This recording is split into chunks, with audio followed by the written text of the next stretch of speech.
Este es un episodio especial de Laylee Coffee and Books en colaboración con la horripilante librería del Dr. Perdición, cuando hablábamos con los muertos de Mariana Enríquez.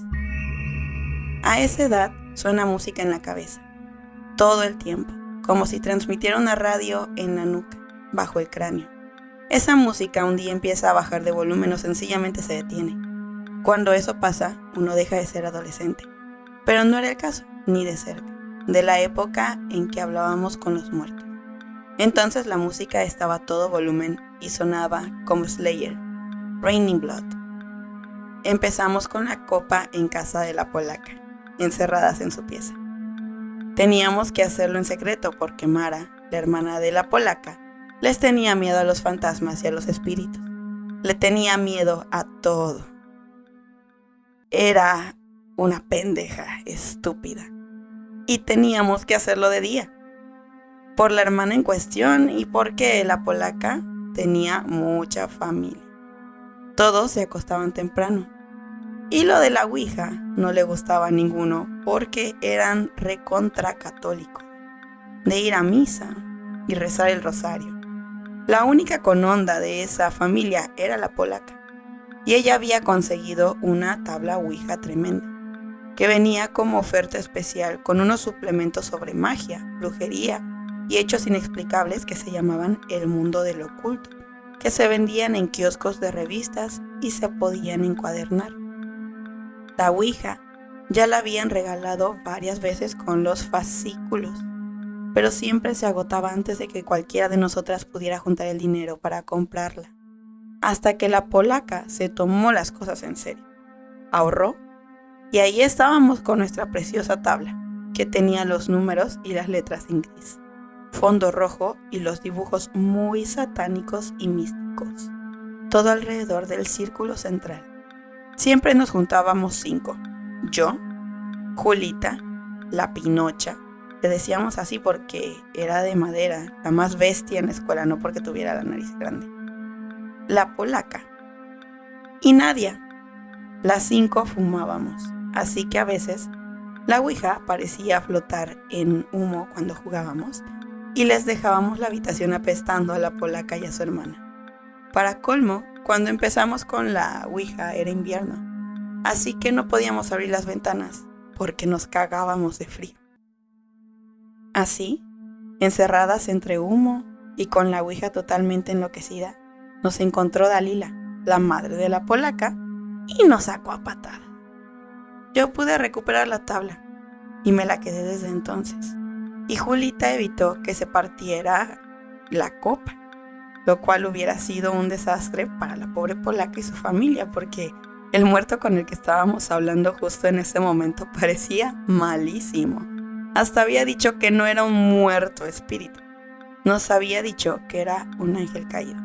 Igual, a esa altura ya sabíamos que los espíritus eran muy mentirosos y mañosos y no nos asustaban más con trucos berretas, como que adivinaran cumpleaños o segundos nombres de abuelos. Las 5 nos juramos con sangre, pinchándonos el dedo con una aguja, que ninguna movía la copa, y yo confiaba en que era así. Yo no la movía, nunca la moví, y creo que de verdad que mis amigas tampoco. Al principio, a la copa siempre le costaba arrancar, pero cuando tomaba vuelo, parecía que había un imán que la unía a nuestros dedos. Ni siquiera la teníamos que tocar, jamás la empujábamos, ni siquiera apoyábamos un poco el dedo. Se deslizaba sobre los dibujos místicos y las letras tan rápido que a veces ni hacíamos tiempo de anotar las respuestas a las preguntas. Una de nosotras, siempre, era la que tomaba nota, en el cuaderno especial que teníamos para eso. Cuando nos descubrió la loca de la madre de la polaca, que nos acusó de satánicas y putas y habló con nuestros padres, fue horrible. Tuvimos que parar un poco con el juego, porque se hacía difícil encontrar otro lugar donde seguir. En mi casa, imposible. Mi mamá estaba enferma en esa época y no quería a nadie en casa. Apenas nos aguantaba la abuela y a mí. Directamente me mataba si traía compañeras de la escuela. En lo de Julita no daba, porque el departamento donde vivía con sus abuelos y su hermanito tenía un solo ambiente. Lo dividían con un ropero para que tuviera 2 piezas, digamos, pero Era ese espacio solo, sin intimidad para nada. Después quedaban solamente la cocina y el baño y el balconcito lleno de plantas de aloe vera y coronas de Cristo. Imposible por donde se lo mirara. Lo de Nadia era imposible porque quedaba en la villa. Las otras 4 no vivíamos en barrios muy fifis, pero nuestros padres no nos iban a dejar ni en pedo pasar la noche en la villa. Para ellos era demasiado. Nos podríamos haber escapado sin decirles, pero la verdad es que también nos daba un poco de miedo ir. Nadia, además, no nos mentía. Nos contaba que era muy brava la villa y que ella se quería ir lo antes que pudiera, porque estaba harta de oír los tiros a la noche y los gritos de los guachos repasados y de que la gente tuviera miedo de visitarla. Quedaba nomás lo de la Pinocha. El único problema con su casa era que quedaba muy lejos. Había que tomar 2 camiones y convencer a nuestros padres de que nos dejaran ir hasta allá, a la Loma del Orto. Pero lo logramos. Los padres de la Pinocha no daban bola, no molestaban, así que en su casa no corríamos el riesgo de que nos sacaran a patadas hablando de Dios, y la Pinocha tenía su propia habitación porque sus hermanas ya se habían ido de la casa. Por fin, una noche de verano, las 4 conseguimos el permiso y nos fuimos hasta lo de la Pinocha. Era lejos, de verdad. La calle donde quedaba su casa no estaba asfaltada y había zanja al otro lado de la vereda.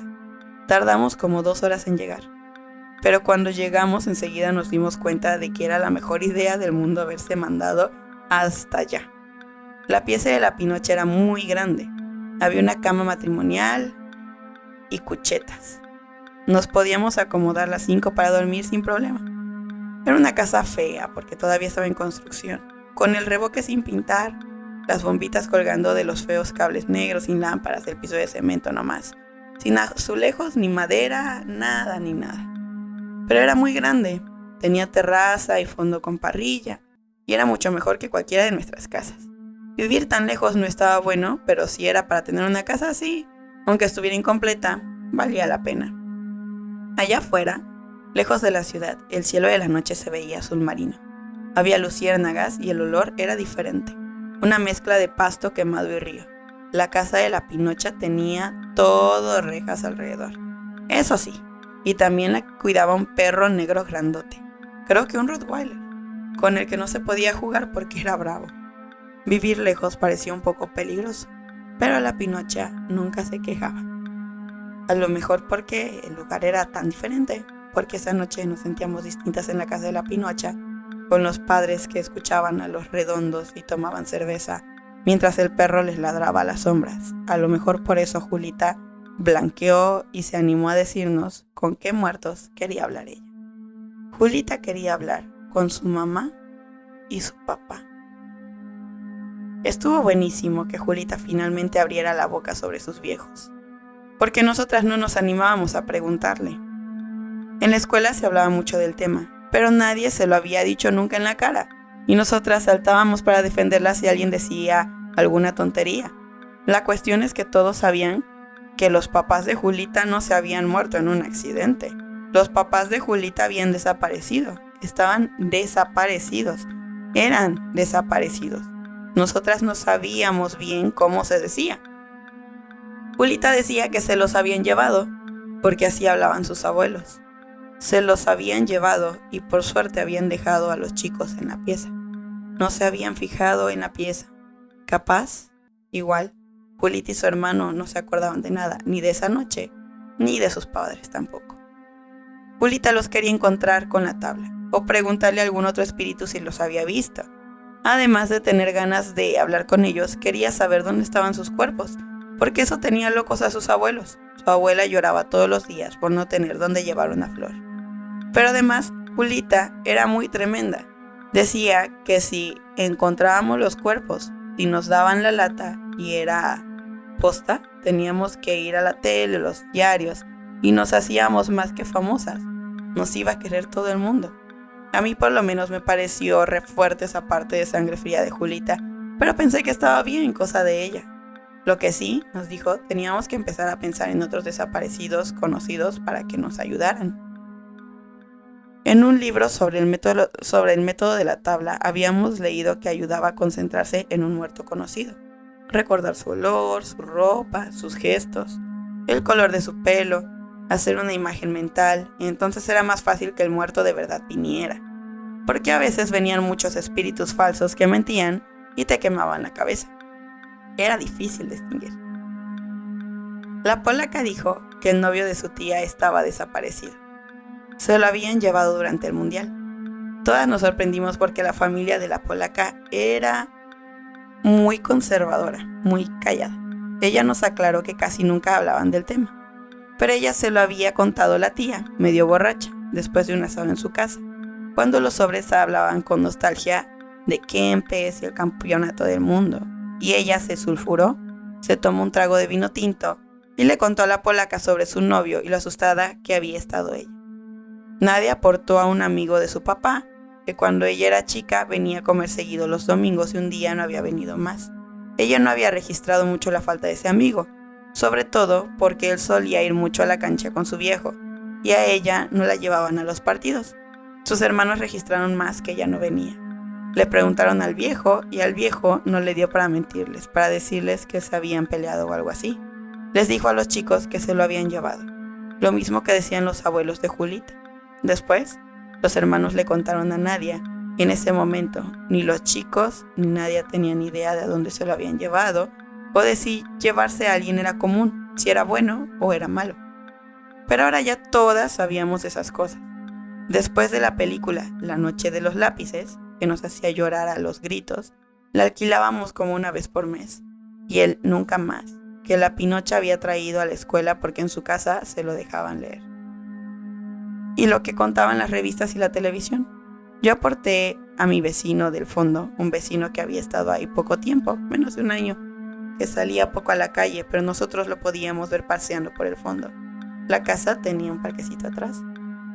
No me acordaba mucho de él, era como un sueño, tampoco se le pasaba en el patio, pero una noche lo vinieron a buscar y mamá se lo contó a todo el mundo.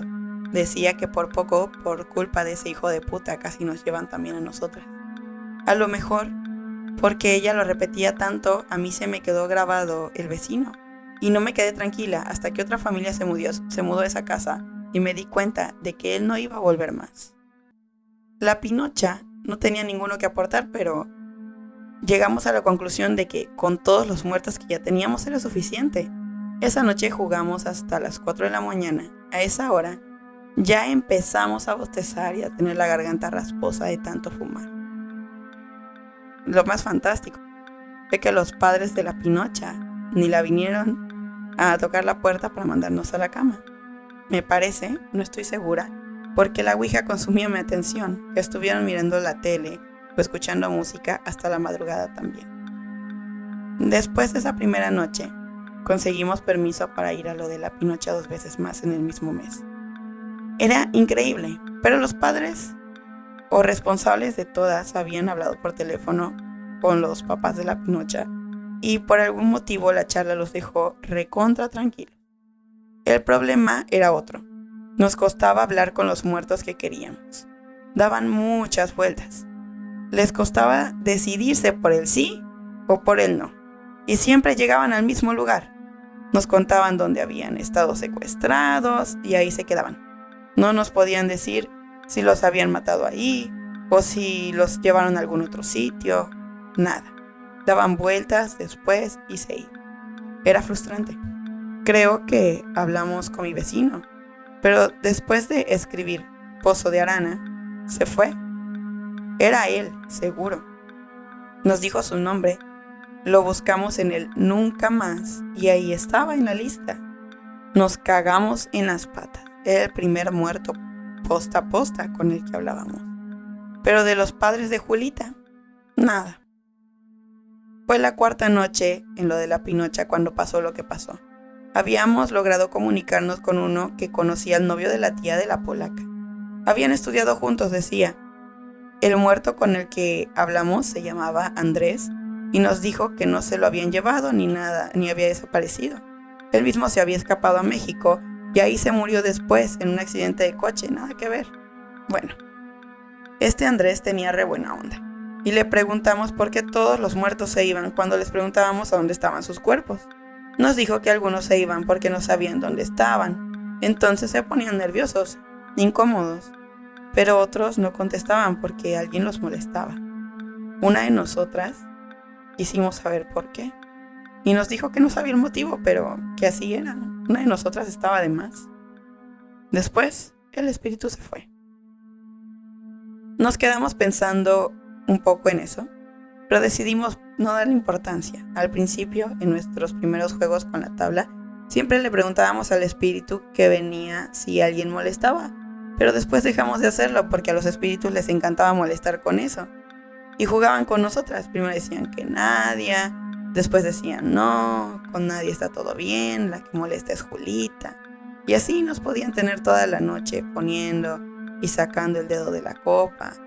Y o hasta yéndonos de la habitación, porque los guachos no tenían límites en sus pedidos. Lo de Andrés nos impresionó tanto, igual que decidimos repasar la conversación anotada en el cuaderno mientras destapábamos una cerveza. Entonces tocaron a la puerta de la pieza. Nos sobresaltamos un poco porque los padres de la Pinocha nunca molestaban. ¿Quién es?, dijo la Pinocha, y la voz le salió un poco temblé. Todas teníamos un poco de cagazo, la verdad. Leo, ¿puedo pasar? Dale, tonto. La Pinocha se levantó de un salto y abrió la puerta. Leo era su hermano mayor que vivía en el centro y visitaba a los viejos nada más los fines de semana, porque trabajaba todos los días. Y no todos los fines de semana porque a veces estaba demasiado cansado. Nosotras lo conocíamos porque antes, cuando éramos más chicas, en primer y segundo año, a veces él iba a buscar a la Pinocha a la escuela, cuando los viejos no podían. Después empezamos a usar el autobús y ya estábamos más grandes. Una lástima, porque dejamos de ver a Leo, que estaba fuertísimo. Un moreno de ojos verdes con cara de asesino para morirse. Esa noche, en la casa de la Pinocha, estaba tan lindo como siempre. Todas suspiramos un poco y tratamos de esconder la tabla. No más para que él no pensara que éramos raras. Pero no le importó. Jugando la ouija, ¿eh? Es jodido eso. A mí me da miedo. Revalientes las chiquillas. Y después la mira su hermana. Canija, ¿me ayudas a bajar de la camioneta unas cosas que les traje a los viejos? Mamá ya se fue a acostar y el viejo está con dolor de espalda. ¿Qué ganas de molestar tienes? Es bien tarde. Bueno, es que pude venir recién a esta hora. ¿Qué quieres? Se me hizo tarde. Ándale, que si dejo las cosas en la camioneta me las pueden robar. La Pinocha dijo, bueno, con mala onda, y nos pidió que esperáramos. Nos quedamos sentadas en el suelo alrededor de la tabla, hablando en voz baja de lo lindo que era Leo, que ya debía tener como 23 años. Era mucho más grande que nosotras. La Pinocha tardaba. Nos extrañó. A la media hora Julita propuso ir a ver qué pasaba, y entonces todo pasó muy rápido. Casi al mismo tiempo, la ouija se movió solita. Nunca habíamos visto una cosa así. Solita. Ninguna de nosotras tenía el dedo encima ni cerca. Se movió y escribió muy rápido. Ya está. ¿Ya está? ¿Qué cosa ya está? Enseguida un grito desde la calle, desde la puerta. La voz de la Pinocha. Salimos corriendo a ver qué pasaba y la vimos abrazada a la madre llorando. Las dos sentadas en el sillón al lado de la mesita del teléfono. En ese momento no entendimos nada, pero después, cuando se tranquilizó un poco la cosa, reconstruimos más o menos. La Pinocha había seguido a su hermano hasta la vuelta de la casa. Ella no entendía por qué había dejado la camioneta ahí si había lugar por todos lados, pero no le contestó. Se había puesto distinto cuando salieron de la casa. Se había puesto mala onda, no le hablaba. Cuando llegaron a la esquina, él le dijo que esperara, y según la Pinocha desapareció. Estaba oscuro, así que podía ser que hubiera caminado 2 pasos y ya se perdiera de vista, pero según ella, había desaparecido. Esperó un rato a ver si volvía, pero como tampoco estaba la camioneta, le dio miedo. Volvió a la casa y encontró a los viejos despiertos en la cama. Les contó que había venido Leo, que estaba súper raro, que le había pedido bajar algunas cosas de la camioneta. Los viejos la miraron como si estuviera loca. Leo no vino, nena. ¿De qué estás hablando? Mañana trabaja temprano. La Pinocha empezó a temblar de miedo y decir, era Leo. Y entonces su papá se calentó, le gritó si estaba drogada o qué. La mamá más tranquila le dijo, hagamos una cosa, lo llamamos a Leo a la casa, debe estar durmiendo. Ella también dudaba un poco ahora, porque veía que la Pinocha estaba muy segura y muy alterada. Llamó y después de un rato largo, Leo la atendió, puteando porque estaba en el quinto sueño, dormido. La madre le dijo, después te explico, o algo así, y se puso a tranquilizar a la Pinocha, que tuvo tremendo ataque de nervios. Hasta la ambulancia vino, porque la Pinocha no paraba de gritar que esa cosa la había tocado. El brazo sobre los hombros, como en un abrazo que a ella le dio más frío que calor, y que había venido porque ella era la que molestaba. Julita me dijo al oído, es que a ella no le desapareció nadie. Le dije que se callara la boca, pobre Pinocha. Yo también tenía mucho miedo. Si no era Leo, ¿quién era? Porque esa persona que había venido a buscar a la Pinocha era tal cual su hermano, como un gemelo idéntico. Ella no había dudado. ¿Quién era? Yo no quería acordarme de sus ojos. No quería volver a jugar a la ouija ni volver a lo de la Pinocha. Nunca volvimos a juntarnos. La Pinocha quedó mal y los padres nos acusaban. Pobres, tenían que acusar a alguien. Y decían que le habíamos hecho una broma pesada, que la había dejado medio loca. Pero todos sabíamos que no era así, que la habían venido a buscar porque, como nos dijo el muerto Andrés, ella molestaba. Y así se terminó la época en que hablábamos con los muertos. Y bueno, esto fue Cuando hablábamos con los muertos de Mariana Enríquez. Yo soy Leilani Z. Vargas y la voz de Leo la hizo el Dr. Perdición. Les agradecemos mucho que hayan llegado a esta parte de este relato, de este podcast. Muchas gracias por escuchar y síganos si quieren seguir con más historias. Pueden seguirnos en nuestras redes sociales. En YouTube estamos como Leili Coffee and Books. Igualmente también hay un podcast con el mismo nombre. Y en Instagram me encuentran como leiliz.b. A continuación, el Dr. Perdición para cerrar. Muchas gracias. En Spotify pueden encontrarme como la horripilante librería del Dr. Perdición y en Instagram como Dr.Perdición. Esperamos haya sido de su agrado y no lo olviden, dejen que el horror forme parte de sus vidas.